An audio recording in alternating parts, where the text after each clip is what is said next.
वाहिगुरु जी का खालसा वाहिगुरु जी की फतेह। बाणी गुरु गुरु है बाणी विच बाणी अमृत सारी गुरबाणी का सेवक जन माने परता गुरु निस्तर। इस शब्द गुरु तो पावन सेध लैके जीवन में सवार सकीए। ये अरदासां जोड़नियां गुरचरणों में ਆਪਾਂ ਰੋਜ਼ ਕਰਨੀਆਂ ਨੇ। ਧੰਨ ਧੰਨ श्री गुरु ग्रंथ साहिब जी की अमृतमयी बाणी विचों ही पंचम पातशाह के मुखारबिंद तो उच्चारण की हुई सुखमनी साहिब जी की पावन बाणी की विचार व्याख्या करने का ਆਪਾਂ निमाणा जिहा यतन कर रहे हैं। गुरु कृपा सदके ये पावन बाणी साडे हिरदे घरां विच वसे इस आस ते विश्वास दे नाल, क्योंकि पंचम पातशाह धੰਨ धੰन श्री गुरु अर्जन देव जी का ही पावन फरमान है, मैं मूरत की केतक बात है कोट बराबरी करे आए। गुरु नानक जी सुनिया पेखिया से फिर दरबार पाया। जिन्होंने गुरु नानक पातशाह के प्रत्यक्ष दीदार किए या जो पावन बाणी विचों कर रहे हैं एका जोत है ते ये वो जुगत है, वो जुगत ये जुगत जिसमें समझ आ गई, युक्ति जीवन की जिसमें समझ आ गई बाणी विचों उसका जीवन सफल ते तरता जुग हो जाएगा। ते गुरु पातशाह इस दे नाल एक हलीमी का संदेश देते हैं, निर्माणता का संदेश देते हैं। मैं मूरत की केतक बात है कोट अपराध करया, कोई गिनती मिनती नहीं दसी, करोड़ों अपराधी पापी दुष्ट वो तारे ते जिन्होंने भी गुरु नानक पातशाह की दीदार किए, चाहे वो प्रत्यक्ष जिन्होंने नसीब होए या जो पावन बाणी विचों यानी पावन बाणी अनुसार तो जीवन बना लिया वो फिर जोनिया में नहीं आवेगा। ये गुरु पातशाह का एक फैसला भी है। गुरु पातशाह ताकीद कर रहे हैं, मोहर ला रहे हैं, फिर गर्भवास ना भरिया रहे, उन्होंने फिर गर्भ जोनिया में नहीं आना पवेगा, वो वाहिगुरु जी लीन हो जाएगा। वाहिगुरु रहमत करे ऐसी पावन बाणी पढ़न सुनन का अपन सुभाग समा मिलया है कि वो वाहिगुरु आपकी कृपा करके जिसने इस सबब बनाया है वो यूं कृपा करके ये पावन बाणी साडे हिरदे घरां विच वसावेगा। इस आस ते विश्वास दे नाल गुरु पातशाह नौवीं अष्टपदी दी जो चौथी पौड़ी है उसकी आज विचार करनी है। गुरु पातशाह फरमान करते हैं, सो पंडित जो मन पर बोधै राम नाम आत्म में सोधै, राम नाम सार रस पीवै उस पंडित के उपदेश जग जीवै, हर की कथा हृदय बसावै सो पंडित फिर जोड़ ना आवे, वेद पुराण सिमरत पूजे मूल सुखम मैं जाने अस्तूल, चौवर नाम को देव उपदेश नानक उस पंडित को सदा आदेश, नानक उस पंडित को सदा आदेश। वो पंडित है, वो ज्ञानी है जिसने अपने मन को बोलिया। अक्सर कहावत पड़ी हुई है कि पर उपदेश कुशल बहुते है, दूजे उपदेश देना बहुत सौखा है पर उस पर अमल करना उतनी ही औखी साधना है।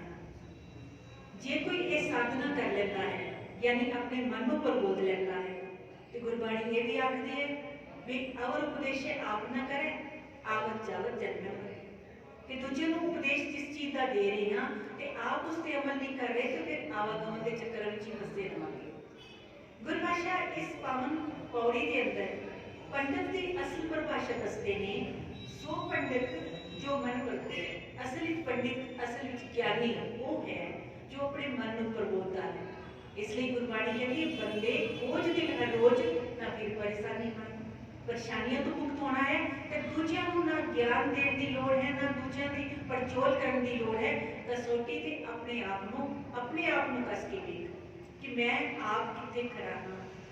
बंदे खोज दिल हर रोज तो कहते एक दिन भी नहीं खोजना, हर रोज पड़चोल करनी है कि मैं मेरे मनुखा जीवन का मकसद की है तो मैं कर की रहा, मैं तुर किस पासे रहा हाँ, गुरबाणी मैनू किस पासे तोड़ती है तो मैं किस पासे तुर रहा, मेरा जीवन कैसा है, गुरबाणी मैनू किस तरह का जीवन जीवन की जुगत दसती है। गुरु पातशाह समझाते ने, सो पंडित जो मन पर होता है राम नाम आत्म में सोता है, वो अंतर आत्मे उस रब को लब लेता है, उसकी खोज अंतर्मुखी है, केवल बाहरमुखी नहीं है, किताबी ज्ञान नहीं है।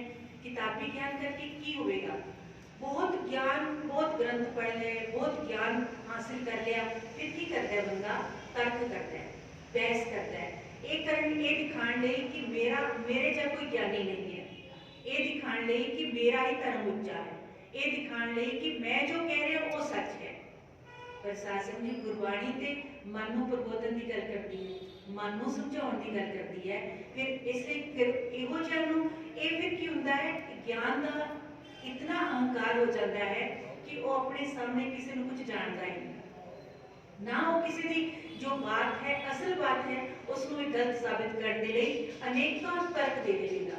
इसको तर्क नहीं कह सकते, कुतर्क माड़े माड़े इस तरह के उदाहरण कर करके अपने ज्ञान उस पोते ज्ञान देना, या बेशक उसको अमली तौर पर ज्ञान हो गया है पर असल ज्ञान नहीं होया, क्योंकि वो दूसरों को छोटा दिखाने नीवा दिखाने लिए इतनी बहस कर रहा है। जे किसी तर्क विचों कुछ सार्थक निकले, किसी समस्या का समाधान मिले, फिर तो ज्ञान है, नहीं तो पूरा आडंबर है या फिर पूरा अहंकार है। गुरबख्श कहते कि राम नाम आत्म में सोच है, परमात्मा के नाम अंतर आप भी सोच लेता है, खोज लेता है। राम नाम सार रस पीवे, तो सार जिहड़ा रस है ना असल में उसको खोजदा है, अंदर अंदर मारदा है उसको। जिवें छज का सुभाव है ना, साधु ऐसा चाहिए जैसा सूप सुभाए, सार सार को गहले थोथा देखता है। कहते छज है ना, जिवें आपां कड़क फटकारदे हैं तो दाने जिहड़े सार पूर्ण दाने ने अंदर रख लेंदा है, ते थोथा जो तिनका कख तीला जो भी है या जिस जो खादा होया दाना है वो सारा बाहर फटकार के पार कर देता है। इहो जिहा सुभाव पंडित दा, ज्ञानी दा, साधु दा, ब्रह्म ज्ञानी दा इस तरह का स्वभाव होता है। वो सारपूर्ण गल जिस गल विचों कोई ऐसा भले का काम हो रहा है, किसी की समस्या का समाधान हो रहा है, वो तो फिर उस पर विचार करेगा, नहीं तो फिर ते मूर्खे नाल कलूची। गुरबाणी आखदे मूर्खा नाल बहस करने का कोई फायदा नहीं है। गुरबख्श समझाते हैं राम नाम सार रस पीवे, और राम नाम का रस जो है वो अमृत जो है उसको अंदर ही अंदर मानता है, उसका सुख आनंद मानता है, उस पंडित के उपदेश जब जीवे, क्योंकि उसका ज्ञान सच्चा ज्ञान है, वो दिखावे लिए ज्ञानी नहीं है, वो किताबी ज्ञान वाला भी नहीं है। इसलिए तो सियाने आखते ने पढ़ पढ़ किताबों के लाए ढेर, बाहर जानना ते अंदर ढेर। बाहर तो ज्ञान हो गया, इतने इतने ग्रंथ पढ़ ले, ते बहुत उदाहरण ने उसके पास अपनी गल नूं सच रखण दे लई, अपने धर्म नूं उच्चा दस्सण दे लई, या होर किसी आशे नाल अपने आप नूं ये साबित कर ले कि मेरे जिहा कोई ज्ञानी नहीं है। पर उसके नाल की होएगा, अंदर अहंकार बढ़ता जाएगा, जिसनों मौमे नूं बड़ा रोक के गुरबाणी के अंदर। ते फिर इसकी दा इलाज भी गुरबाणी के अंदर ही है। जदों सानू गुरबाणी आशय अनुसार चलना आ गया ना, फिर असी अंदर अपने अंदर के अवगुण देखांगे, दूजियां दे गुण देखांगे, फिर गुणां नाल सांझ पावांगे। नहीं तो सारा जीवन अवगुण देखते रहांगे ते और अवगुणां की संग्रह करते रहांगे, क्योंकि अपने चित ना आवे जाका आद ना अंत। कहते दोष पराए देख के चला असंत असंत, कहते दूजियां दे अवगुण वेखदा है, बुराइयां वेखदा है ते बड़ा हसदा है, मशकरियां करदा है, पर अपने अंतरात्मा कदे वेखदा नहीं। बाबा फरीद जी आखते ने, फरीदा जे तू अकल लतीफ काले लिखना लेख, अपने गिरेबान में सिर नीवा कर दे। तू आप कितने खड़ा है, बस इतने इतने तू इतने परचोल शुरू कर दे, ताकि तेरा जीवन असल में सही मायने में दूजियां दे लिए भी चानन मंगाना हो जाएगा, दूजियां दे लिए भी भवसागर तो पार उतारने वाला हो जाएगा। गुरबख्श समझाते हैं हर उस पंडित के उपदेश कर जीवे, इहो जिहा जिन्होंने करनी कथनी जिन्होंने एक है, जिन्होंने उस पावन बाणी अनुसार अपने आप का जीवन बनाया है, या जो धर्म ग्रंथ कहते हैं उन्होंने मुताबिक अपना जीवन बनाया है, फिर उसके उपदेश नाल सेध लैके दूजियां का भी भला होगा, और दूजियां का भी उपकार, दूजियां का भी परोपकार कर सकेगा, दूजियां को भी जीवन मार्ग दर्शा सकेगा, जीवन युक्ति समझा सकेगा। उस पंडित के उपदेश जग जी है, हर की कथा हृदय बसावे, हरि की कथा ने उसने हृदय में बसा लिया, पिरो लिया है। पाओ जो गुरबाणी आखदी है, जो हरि मतलब जो परमात्मा चाहता है, परमात्मा चाहता है उसके हुक्म ही चले, ते जे हुक्म के खिलाफ चल रहे हैं तो इसका मतलब असी जीवन मकसद तो भटके हुए हैं। गुरबख्श समझाते हैं, सो पंडित फिर चोन ला आवे, इहो जिहा जिसने प्रभु की कथा नूं हृदय विच बसा लिया, यानी उस मालिक के हुक्म के अनुसार चल रहा है, सो पंडित फिर जोन ना आवे, इहो जिहा पंडित फिर जोनिया विच नहीं आता, वो जीवते जी मुक्त अवस्था की प्राप्ति उसकी हो जाती है। हर की कथा हृदय बसावे, सो पंडित फिर जोन ना आवे, वेद पुराण सिमरत बुझे मूल, वेद पुराण ग्रंथ जितने भी ग्रंथ ने उन्होंने मूल उसके सार तत्व को समझ लेता है, उसके मूल को समझ लेता है तो फिर उसके अनुसार जीवन मुकम्मल तौर पे पूरी तरह बढ़ा लेता है, उसके सार तक वो समझ लेता है। इसमें कि बहुता दुनियावी ज्ञान हासिल करके या मैं इतने वेद ग्रंथ इतने पढ़ ले, रावण भी तो इतना ज्ञानी सी, चारों वेद उसमें इकट्ठा सन, उसका ज्ञानी सी, इतना प्रकांड पंडित सी, पर एक अहंकार ने उसकी ऐसी मत मलीन की थी कि सारा कुछ ही अपना खत्म कर लिया। तनाड़ कितना सी, सोने की लंका जिसकी, कितना सोना होगा किसी को, पूरी लंका उसकी सोने की, इतने 1 लाख पूत 1.25 लाख नाती जिस कावर कर दिया ना बात। ये दशा किस करके हुई, हाँ मैंने मार दिया। कैसे एक बारी छोटी सी बात आप जी साझी करा।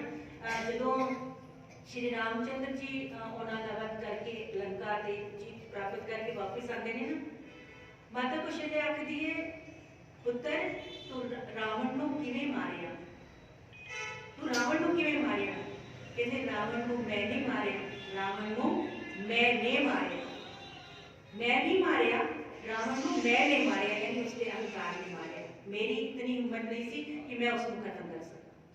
कहने तो मुराद ये अहंकार जिहड़ा है वो साडे सारे विकार पारी ने, पर अहंकार को सब तो बड़ा रोग मनिया है।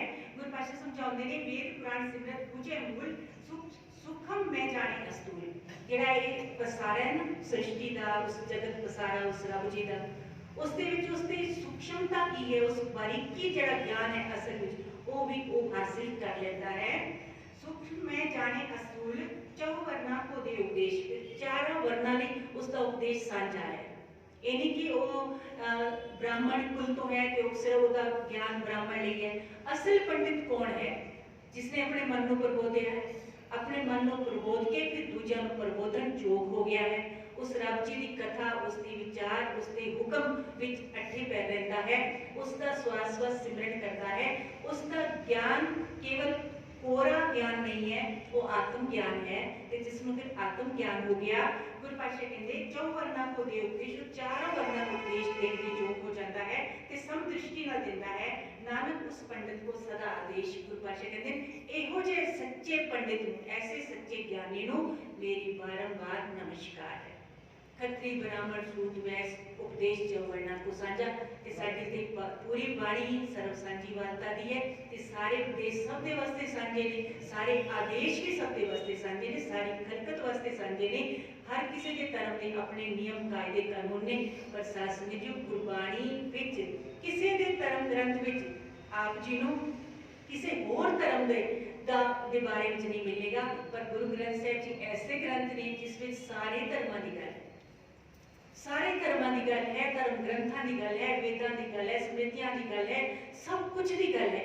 ते इसलिए इस सर्व सांझी वार्ता का ग्रंथ है ते इसके मुताबिक जिसने जीवन बना लिया उसका जीवन ते सफल है ही है। वो केवल अपना ही पार उतारा नहीं करेगा, खेती छुट्टी नाल कितनियां दा पार उतारा हो जाना है। पर असल गल है कि असी अमल कितना करते हैं।